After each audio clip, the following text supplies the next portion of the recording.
first time I ever heard of My Bloody Valentine, I thought it was a teen drama. Hey everyone, welcome to the first episode of Opinions You Shouldn't Care About. Today, I'm going to be reviewing My Bloody Valentine's Loveless. This is album number 3 in my quest to review every single MU core album. I'll quickly flash on screen the albums I've already reviewed.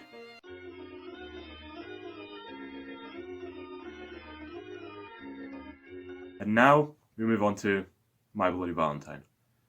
Iconic shoegaze album that defined the genre, and every single time you bring up shoegaze with anyone, they bring up this album. Let me start off by saying the album is very good. I give it a lot of respect for the things it did for the genre, for music in general, for MU, I guess. To quickly talk about the negatives, I think a lot of the album falls into a bit of a samey category, where towards like the middle end of the album, I'm getting a bit bored of it, but the last few tracks make up for that. But it does get to that point somewhere in the album where I just feel a bit bored.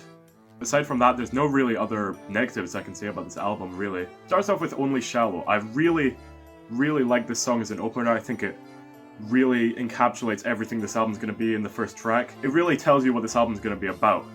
The vocals on the first track are buttery and smooth, which is a perfect contrast to how rough and like reverbed the guitars are and the other instruments. First thing you'll notice about this album, if you've never listened to it before, if you haven't, how? The effects on every single instrument in this album are intense and immense and, quite frankly, beautiful. Long, drawn-out reverb guitar lines, phasers, every effect you can think of, like fully drenched in EQ and reverb. Makes this album so iconic to this day. I mean, you can't even go onto Instagram without seeing in your feed somewhere someone saying, "Ooh, look at this, you put it in a dishwasher, that's what it sounds like." But the effects really add something to the album.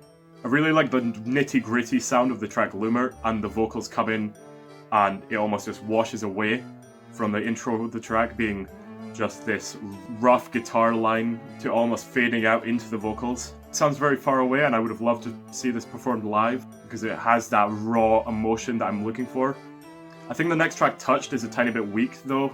It sounds a bit more like something from the soundtrack of a visual novel or something like that. I do think it fits well with the album, but I don't think out of all the tracks I'd go and listen to outside of the album, this is just not one of them. Obviously it's a short track, it's only about a minute long, but still it's not. I can listen to minute-long tracks outside of albums before, but it doesn't even classify as an interlude, it's just there on the album. I love the distant sound of To Hear Knows When. It really encapsulates everything that they've built up to this point. It just sounds very faded. When I hear this track, I just kind of want to fade out of existence slowly. The high energy that was lost on the tracks before is immediately built back up by the song When You Sleep. I love the riff at the start of this song, it's perfect whistling material. I Only Said keeps up that same high energy and almost overwhelms you in the drones and the moans of the guitars and the basses in this song. Coming Alone almost sounds like you took Where Is My Mind by the Pixies and just up the octave, and it sounds amazing. When people say the word eargasm, this is what they're talking about. The next two tracks, Sometimes and Blown Away, kind of sound like they're slowing you down and kind of letting you take a break after what you've just heard. And then the track Soon completely finishes the album, blows you away, and is the perfect ending to the album. Even just considering alone that this album completely inspired everything that came after it in shoegaze is amazing to think about. I do think the genre has come a long way and improved a lot more than the quite raw sound of this album, but you do have to respect it. My final rating, 8.2. Thank you guys for watching. Obviously this was a tiny bit cringe because I'm not that used to being on camera, but hopefully I can improve, you know, with time. But I hope you guys stick around for what I do next.